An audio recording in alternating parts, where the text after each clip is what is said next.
Hey everyone. Hope you're having a lovely Friday. I have been at home for the last 3 days now with a sick kiddo. We had to do that's why we're doing the live today at 11 rather than noon because, well, that's not why. I originally had facial scheduled today. I was going to go do facials in my treatment room today. So that's why we're doing the live a little bit earlier. And then my kiddo got sick 2 days ago. So yeah, sorry, Molly and Lisa. I'm glad I was able to reschedule you. So today we're going to talk about peels, why you want to get them, why everyone needs them, the benefit they can add to your life, the amount that they can keep Botox and fillers at bay because you're actually working on your skin's tissue and improving the actual tissue rather than putting Band-Aids on it like filler that filler replaces fat and volume loss. Botox prevents the muscles from moving. But one of the reasons I'm such a huge believer in chemical peels is I'm going to be 44 in April. No, I'm not. I'm going to be 44 in November. November 17th is my birthday, for any of you fellow Scorpios. But I've never done Botox in my forehead, ever. The reason is this, and I had acne for 15 years, from age 16 due to a pharmaceutical they put me on. I had acne from 16 all the way up till 21. Cosmetics was the first product line that really cleared up my skin, and I do believe it was because of the chemical peels. The other thing is that I was also growing out of it. The medication that I was on causes acne in your tissues. It takes up to 20 years to detox from your system. So part of it was that, I was at that 15-year mark. So it was kind of on its way out by that point, but also the chemical peels changed everything for me. They removed almost all of my acne scarring. I never thought my skin would ever look like this. Like when you have suffered from acne, not for 1 or 2 years, but for 15 years, you never think your skin can look like this. But it's because I was doing so many chemical peels, healing my acne, my forehead just got better. I remember at 28, I started doing some more aggressive things because I couldn't understand why I was getting so much buildup. I'm like, why does my forehead look like this at 28? It shouldn't. And that's when I started doing the chemical peels. I mean, I did them a little bit later, but that's when I first started getting into chemical peels at the spas, like the little glycolics here and some of the lactics there. They never really made much of a difference because they were lower percentages. But once I started doing the chemical peels to get rid of my acne, my forehead completely changed. So this is just all natural. There's nothing in my forehead. This is all from chemical peels. It's why my skin is more tight and taut as a almost 44-year-old woman like I am, starting to get some jowling. But for my age and being a white lady, my skin's looking good. It's because of the corrective skincare that I've used since my mid-20s. And it is because of doing chemical peels for many years. So let's talk about chemical peels and why you want to get them. So how chemical peels work, what they basically are, is we're creating a controlled burn. We're using chemicals. Even though the ones I work with are plant derived, they are coming from nature. They're not being synthetically made in a lab or being pulled, from petroleum. They are natural in the environment. We put a chemical on your face that creates a controlled burn. And by doing this, it forces the skin to shed itself, basically causing the wound healing response to kick in. The other thing it's called, by doing more deeper, not the superficial ones, but more of like the medium depth and deeper chemical peels, it's known as collagen induction therapy, CIT. It's also what microneedling is doing, lasers, Fraxels. That's what they do, is they're forcing the body to make more collagen due to a wound, and they're stimulating the wound healing response. So chemical peels do the same thing. The reason why I'm such a fan, particularly of chemical peels, is for a couple reasons. One, lasers freaking hurt. They just hurt. And then they have to put lidocaine and drugs and stuff like that on your skin to help with the discomfort, which I totally understand. But I almost always break out along my jawline from the lidocaine. The body's always trying to detox, and the lidocaine is always usually in bases that are more like pharmaceutical company formulated, right? So they've got the petrochemicals, and they can have the silicones and the things like that in them. So the first thing is that lasers just hurt. The second thing is that chemical peels are way more cost effective. The businesses that are doing chemical peels are not having to pay a $150,000 lease, a $200,000 lease on that laser machine that they purchased. The reason why med spas and clinics push heavy on the machine so much is because they have lease payments to make. And so they need to be doing those services with those machines at those higher markups so they can make their lease payments. Whereas with chemical peels, they're liquids, they're products. There's no technology, there's no machines, there's no mechanics, there's no computers. It just is cheaper to be done. Third, I absolutely love that chemical peels are actually giving your skin ingredients. Though they may be, low acids, they are putting ingredients in your skin that are going to force your skin to, it's like giving yourself something. It's putting things in there. For example, the Jesner that I work with has blueberry antioxidants in it.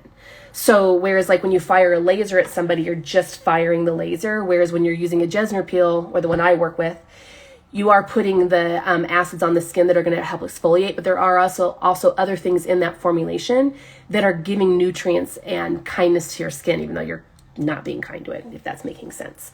So that's another reason why I absolutely love chemical peels. I feel like it is a dying art. Chemical peel knowledge is not being taught like it used to be. It's slowly going away, and I think that is majorly part because of the machine industry. I also feel that if you're going to do any machines, you really should do a chemical peel first, because it makes your skin healthier. It removes dead skin cells out of the way so the machines can work better. It prepares the skin to receive the treatments. So for example, when you come and see me, if we're going to do microneedling, and your skin is not, exfoliated to this level, I'm going to do chemical peels on you first, because that needle can only go in so far. Just like even with the ones that you do at the medical practices, like Morpheus 8, Infinity, things like that have the radio frequency. Those devices only go to 3.5 millimeters. The device I have goes to 2.5 millimeter. If there's dead skin cells that can be removed, that is taking up space on that needle that could be going deeper down into your dermis to get a better result. So that's the other reason why I'm a huge fan of chemical peels. They make your skin healthier. They allow it to receive treatments better because the skin's healthier. It's just as an overall outcome. I remember about 20 years ago, I remember watching this plastic surgeon. And one of the things he said as to why he started doing a lot more chemical peels in his practice. So this was before the lasers got really big, right? This was when it was just we had laser hair removal and CO2 lasers, and that's about it. We didn't really have a lot of Fraxel and things like that. And he said what was happening was that he would do these facelifts with women and stretch the skin, but they were being really disappointed with the results because their skin was tighter, but their skin wasn't healthier. It was still textured and sallowed and didn't have a great circulation and was kind of, that sallowy look. And so he realized he had to start doing chemical peels with the clients in the process of prepping for the facelifts and things like that, because the chemical peels actually treat the skin tissue and make the tissue happier. Whereas when you're getting plastic surgery, it's just stretching of the tissues. So that's kind of how I first started hearing about understanding chemical peels more, was after listening to that man talk. The things that I love most about chemical peels is it drastically improves your texture. If you have that orange peely by the sides of the nose, on the forehead, you have the deep lines. Just so you know, these aren't wrinkles on your forehead. They're movement lines. So when people are like, oh, I've got to get the boat, I want to get rid of these wrinkles, they're movement lines. And what happens is dead skin cells don't build up inside of the movement lines like they do outside of them, which is why they start looking more prominent. If you actually just start doing a series of chemical peels, got the hiccups. Hold on a second. If you just did a series of chemical peels and brought your skin back to that level, you'd realize that you don't actually need the Botox. The reason why you start getting this buildup is around age 28, not 28. Yes, around age 28. Your skin starts slowing down. That whole cellular turnover process slows down. So it's when you're a baby, it turns over every 16 days. When you're a teenager and in your early 20s, it's turning over like every 28 days. And once you hit 30, it starts slowing down. So the skin that would normally slough off into the wind or be brushed off or, scratched off or exfoliated off, it's staying stuck to you. And that is why you start getting this texture, you start getting the buildup, and these movement lines start getting more deep. Lots of times when people are like, oh, things improve my crow's feet and my forehead. Yes, the wrinkle or the fine line pumped up a bit, but a lot of the time it's because it just was properly exfoliated, and so you don't see it as much. If I didn't use corrective skincare, I would have so many more fine lines and crow's feet around my eyes, but because I've been good about keeping my skin exfoliated through the years, I just don't have, I don't have crow's feet. Like if I smile, you'll see these little guys, but I just don't have anything yet because I stay exfoliated. So because it slows down, you want to use a chemical peel or a laser to remove that dead skin cells. Nothing at home is going to remove it. Nothing is that strong. You can't really it's getting better now. Like, the Ordinary has that one peel that's purple. That's around like $8 or $9 that has glycolic lactic. And it has mandelic or tartaric in it, I think. And if you overuse that, you're definitely going to over exfoliate your face and mess up your microbiome, but it's not going to make you shed like a snake. It's not going to make your skin peel. You might get some mild flaking, but it's not going to really shed it. And those are the peels that make the biggest difference. If you've ever gone in and gotten a facial and they're like, hey, do you want to upgrade to a mild chemical peel as part of exfoliating step? That's lovely, but that's really not a chemical peel. It's very, very superficial. It's only working on the epidermis. Nothing about it is going down into the dermis. When you do chemical peels, you really want to kind of start out milder and then slowly work into medium depth, because that is how you're going to get the best results. So the biggest thing that chemical peels help with, like right out the gate, is texture. They also do the collagen induction therapy, as we talked about. So collagen induction therapy is going to help thicken up your tissues. It helps thicken up the dermis, thickens up the epidermis, and by the skin being thicker, it also helps tighten things up. As you get older, your dermis thins, things thin out, and that's also, besides the fact that you're losing collagen and elastin, that's also why it kind of starts to droop. The chemical peels are constantly keeping your skin in a state of forcing more collagen production, and there's nothing wrong with that. Nothing has ever come out that has said, oh, you have stimulated too much collagen, you need to back off. Because you stop making collagen at you stop making elastin around 23, 24. Like what you have is that's it. Your body doesn't make any more elastin, you're done. Collagen, you start making less and less. So around age 23, you make 1% less than you did at 22. Around 24, you make 2% less than you did at 23. So it starts going down. And then the other thing is that chemical peels pull out pigment. Pigment is trapped in layers of the skin. Not all pigment, but the majority of pigment is trapped in layers. It doesn't go all the way through from top to bottom. So if you have pigment issues, like I've got this pigment popping up here, I can peel all this out. I can make all this go away. This one, I don't think I can. I can lighten her, but I think that one's deeper down into the dermis. Pigment that's in the dermis, you're not going to get rid of dermal pigment, but majority of pigment is in the epidermis, and you can peel that out. That's why they recommend you do series, because what you want to do is you want, like, let's say here's your skin and I did a chemical peel and I peeled back to here. Well, I want to do another chemical peel before it builds back up to here. Otherwise, I'm just peeling to the same spot every time. So I peel back to here, and then the skin grows. Okay, now we're here. And now I'm going to do another chemical peel. See, you want to keep going in deeper and deeper. That's why the series are so important. So that's mainly the reasons why I feel people should get chemical peels. They have added so much to my life. They've saved me so much money in the long run. They're so much, in the sense that machines are so much more expensive.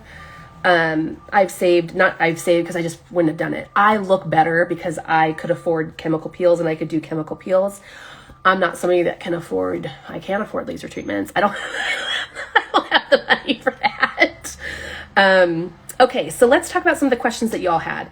So Jesner versus TCA. So Jesner is a combination of 3 chemicals. It is salicylic acid, lactic acid, and resorcinol. The reason it's called Jesner is that's the last name of the German dermatologist that invented Jesner on a Marine ship for the when he was part of the U.S. Marines. He was a doctor or something like that for them. He actually created it as an antiseptic. He created it to kill any like skin, like being on the ocean. He wanted to kill any like skin diseases and things like that were happening. So he created this stuff to keep the sailors' skin healthy, and then realized that it was giving them amazing skin. It was exfoliating away the sun damage. It was tightening things up. After that, they started using it as a aftershave. I don't know how they did this. Jesner is a very low pH. It's like 2.6. She is a doozy. Some people don't really feel her. Then there's people like me that do a little dance every time, have to have a fan, and have to wait about 30 minutes before applications because I'm sensitive. So that is Jesner. TCA is I always call it TCA. I had to actually look up the name again because I forgot. It's trichloroacetic acid, and it is an analog chemical to vinegar, basically. It's, or acetic acid, or acetic, I don't work with TCA. I don't know as much about it. The reason why I don't work with it, I used to work with it a little bit, but then I got put on the Proposition 65 list in California. And I'm so grateful for that list. I know some people in California, it drives them crazy. But for me, because our country and our government does not protect us, they do not protect us from products that are unsafe. They don't protect us from things that could cause us long-term harm. It's only short-term. It got put on the carcinogenic list. So because of that, I choose not to work with TCA. I know there's some amazing TCA peels out there. I know that people can get some great results. How they teach it in the industry is TCA is better for like your older, drier skin types, and Jesner is better for like your oily, thicker skin types. But I just strictly use Jesner and I get fantastic results with it. I won't work with TCA because of the fact that it is so... I mean, when TCA first came out, they didn't have peels that were self-neutralizing. And I heard estheticians back in the day talk about how like you would put the TCA on and you had to be so careful because like you had to put it on and then literally take it off with a minute or two. I was like, how did you guys do this? I'd be so terrified to use it. And they literally could see people's skin start to boil. Like the skin would literally start to bubble and boil from the TCA. So those stories terrified me from TCA, and I never really got into TCA use much anyway. Then I was working with a skincare line that had TCA in one of their chemical peels, only at 4%. And I loved the result of that peel. I used it then. But then when California put it on their Proposition 65 list, instead of selling one peel to California and another one everywhere else, or instead of putting that sticker on the peel, they just decided to they reformulated the peel and they took the TCA out altogether. It's not near as good.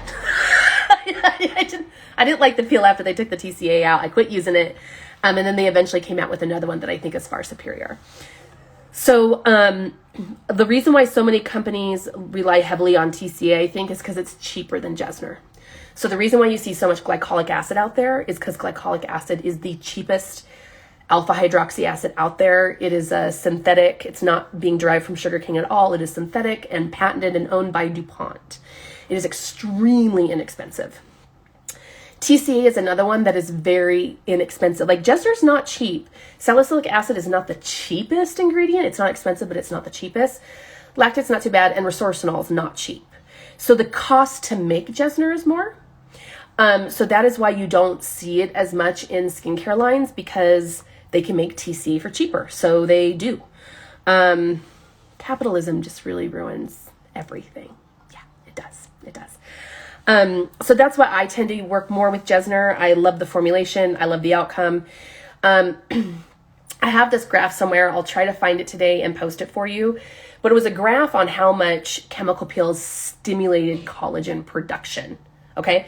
And TCA was down here. Jesner was way up here. It was Jesner, I actually think, was more than phenol, which is considered a deep chemical peel. So that after seeing that graph, I also realized, okay, I'm doing good with Jesner because it's going to stimulate collagen production more than any of the other chemical peels that we can put on our face. The other reason why you'll see chemical peels that have multiple acids in them is because different acids drop down into different layers of the tissue. Lactic acid can only go so far. Tartaric acid can only go so far. Glycolic acid does go all the way down into the dermis. Salicylic acid can only go so far. So when they're trying to create chemical peels that go deeper into the tissues, that's where they start cocktailing and combining them.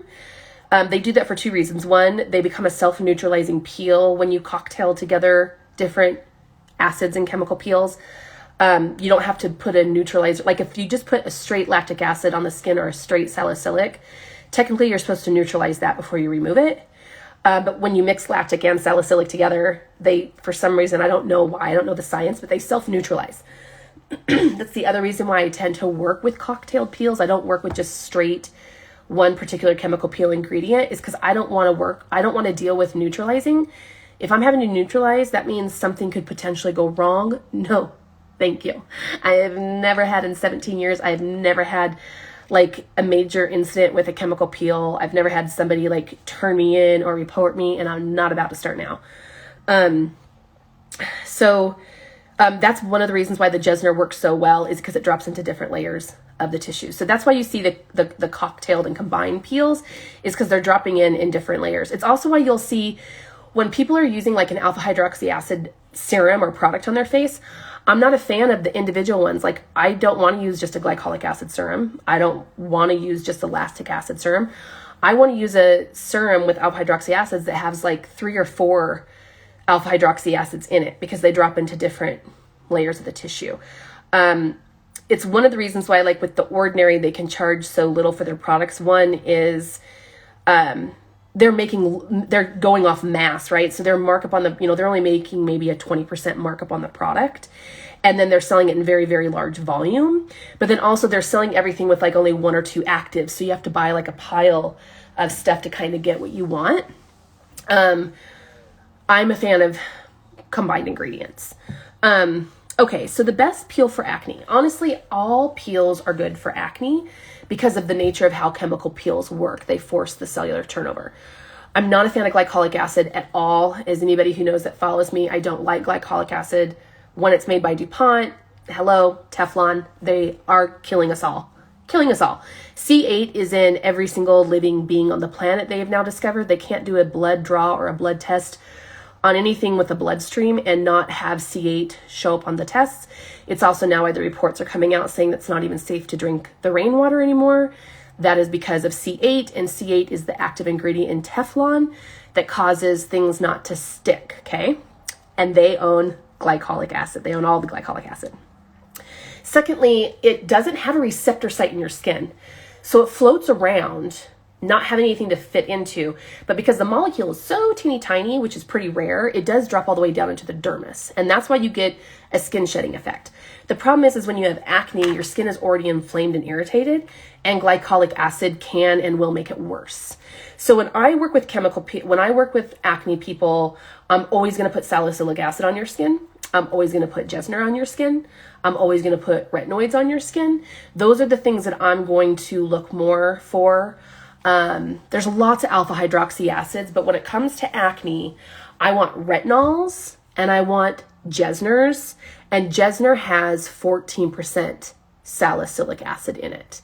It's 14% salicylic, 14% resorcinol, and 14% of the lactic acid. That's a standard formulation for Jesner. You'll never see anything different. If you do, it's not a Jesner. So that's what I would say. Look for salicylic acid and retinols. When it comes to melasma, how long between peels? So when I'm working with somebody with melasma, I'm going to start them out milder, and then I'm going to jump them into medium. I'm going to do milder just to get their skin acclimated and used to what's going to be going on, and then I'm going to blast them. And the reason why is melasma is a sticky wicket, and we need to get in there and get it out. If we kind of pussyfoot around it and just go mild the entire time, you're never going to be able to get all the layers out because melasma is deeper down into the tissues. So when it comes to melasma, I would do a milder peel, and then 2 weeks later, do a mild plus peel with a little kick up of actives. And then on the third peel, I'm going to do a Jesner with a medium depth peel. And then I'm going to have you come back ideally within 4 to 5 weeks. The other benefit is that, as many of you know, that melasma is stimulated by lasers. So anything that creates the heat, it can cause melasma to get a lot worse, which is why people struggle with doing IPL and things like that. When you go into a med spa and they say, oh, you have melasma, we're going to hit that with IPL. No, Do not give them your money. It's going to make, the heat is going to make the melasma worse. There are lasers out there that work great on melasma, but those are the machines that are $300,000. So your treatments are going to be expensive, and you're definitely going to need a series. It's going to be way cheaper to treat your melasma with chemical peels than machines. What I recommend people do with the melasma is when it comes to machines in general, I tell people to do chemical peels first. Get you as far as chemical peels are going to take you. And then once your skin is either like maxed out on what it's going to respond to with chemical peels, but you still want more results, then go do the machines. You're not going to have to do near as many treatments, and it will be more cost effective for you. I hit the melasma for a year or two with chemical peel, 6 months. It depends, because, we take the summers off. We don't peel in the summer because you shouldn't. And I'll talk about that in a minute. But usually we do 2 rounds of chemical peels, or we'll do a round of chemical peels. They'll do some machines if they'd like, and then they can do another round. But with the melasma, it just depends on your treatment plan. And when it comes to when you should do your next peel, it doesn't have anything to do with what we're treating. It has to do with how much you peeled the last time. So I may have a client where I'm like, I'm going to do this peel and I want to peel you again in 3 weeks. Okay. Well, then we do the peel, and the skin can be very unpredictable. Like, I can put a milder peel on someone and they still can shed like crazy. And then I can put a really strong peel on someone and they hardly release anything. Like, until we get to know your skin, people can be unpredictable. And especially when you've never had chemical peels before and you've got some buildup, as soon as you give that skin a chance to shed, it runs with it. So what I do, so let's say I have a client and I'm like, okay, I'm going to 3 weeks, and then I do a peel and they peeled a lot. Oh, no. We're going to wait 4 to 5 weeks before we do the next peel. We want to gauge it by how much skin you're releasing, not really what condition we're treating. I already gave you my opinion on TCA, so I think that was all of my questions. There was something I said I'd just come back to. Melasma, I said I'd come back to it. Heat in the tissues. Can someone remind me if you recall? And does anybody have any questions? Thank you all so much for joining. You're all so kind. I appreciate your support. The energy really helps feed me to keep going. Let me see if there's anything else I want to tell you about chemical peels. I do ship kits. I am a professional. As you know, I've been doing them for 17 years. And due to COVID, I started shipping them. I started out mild, and I started getting such phenomenal results. Then I started shipping out my medium depth peel kits. My kits are $200. They include 2 peels in the milder kits and 1 peel in the medium depth kit. It includes everything you need: post-care, gloves, a Zoom with me. I walk you through the entire process of putting it on. I'm there to support you. So if you're interested in that, there is a link on my website where you can book a free skin consult, a free peel consult, where you just come on. I can basically kind of talk to you about it. There are some, I do need to make sure you're prepped. So if you're not using a retinoid, I'm going to recommend probably retinoid free to go on. If you have pigment issues, I'm going to probably put you on a lightener and brightener. But the consult is free, and then we just kind of go from there. I've had such a phenomenal success with doing my chemical peels like this over the last 2 years. I actually don't even do them in practice anymore. It's way more cost effective for the client as well. For example, the peel, the medium depth peel, that's $200. In practice, that peel was $275. Not having to have the room to rent has made a huge difference in the pricing. And then the other thing is I include all your post-care, which is usually not typical with chemical peels. A lot of places want you to buy the aftercare, but I found in doing my chemical peels through the years, when people weren't getting the results that I was anticipating, a lot of the times it was because they weren't doing the post-care the way I was wanting them to, because they didn't want to invest in the products. And I get it. You just threw down $275 for a chemical peel. You don't want to have to spend another $60 on this serum and another $70 on this balm, right? Like, you just want your peel to be done. You've already invested all this money into the skincare before the darn peel. So I started making the post-care much smaller so it was more cost effective, and including the kits in my peels, because we got better outcomes. All right, so that was the question, why we don't do peels in the summer. So here's the thing with peels in the summer. Your dead skin cells are protecting you from the sun. And I was always taught by skincare, you gotta remember I was being taught by skincare companies. skincare companies always taught, oh, it's totally fine to do chemical peels in the summer. You're fine. You just make sure you really educate them about sunscreen. Make sure they really protect themselves. Make sure they're, Well, dude, when it's summertime, this is what I learned. When it is summertime and you've done a chemical peel, your skin looks so freaking good around that third week that you literally want to show it to the world. You're wanting to sit on the deck with the cute sunglasses and having your skin glow as you're enjoying your cocktail or your iced tea. So the problem is the skin starts looking so good, people want to start showing off because they're getting insane compliments around that third week. And then because they're healed, they forget, oh, I just had a chemical peel. So they don't protect themselves like they should. And you are sun sensitive depending on how deep the peel went. You can be sun sensitive for up to 90 days after a chemical peel. It's not 2 weeks. It's not 2 weeks. It's 90 days. So the reason why skincare companies tell you it's okay to do chemical peels in the summer is because they want to keep selling peels. They want you to keep buying product because aesthetics get slow. Same with practitioners. Lots of times they'll also tell you, one, they're telling you because they don't know any better because their skincare company is, or two, they need the money. They're working, and summer gets slow for estheticians. It just does. And so they're trying to, get their bag where they can, and they'll tell you it is safe, but then they also drill you on you have to make sure you do this and this and this and this. But the problem is it's not realistic. People want to enjoy their summer. They want to float down the river. They want to sit on the back porch in the lawn chair. They want to enjoy the sunshine. It's just not realistic. So I made a decision a couple years ago that I was going to do what was best for the integrity of the skin and best for the outcome of the client long term, and not what was best for my pocketbook at the time. The reason why my opinion changed on that is because I personally have done enough chemical peels in the summer. That what happens is you don't really have issues that summer. You definitely can see pigment come up sometimes, but what was happening is the areas that I peeled deeper that I kind of scabbed, which is not a bad thing. But because it was summertime and then after 2 weeks and I was healed, I was going out in the sun, the areas where I have some, like this spot right here, that is where I picked when I wasn't supposed to. And it went out into the sun. It eventually got dark after, you won't want to do chemical peels. It got dark. I was able to peel it out a couple times and now it just keeps coming back. So that is why I'm not a fan of doing chemical peels in the summer. The dead skin cell buildup is actually protecting you from the UV. The sun is a death laser. It does cause pigment issues. It's why you go off your retinoids. If people are telling you not to use retinoids in the summer, why would I peel the entire face off? So that's why we don't do chemical peels in the summer. I just won't. I stopped doing chemical peels usually around April because I want at least a good 60 days for your skin to build back up a little bit before the sun comes out. If you're more north, I have done people's peels late April, early May, but these are people who are in Wisconsin and Seattle and things like that. My clients that are lower down in the south, I cut them off around March because I know the sun's going to be coming out pretty soon. So that's why you don't want to do chemical peels in the summer. You may not have a negative side effect that particular summer or the summer after that, but in 4, 5, 6, 7 years, you will create pigment issues that would not have been there before if you hadn't have done that chemical peel in the summer.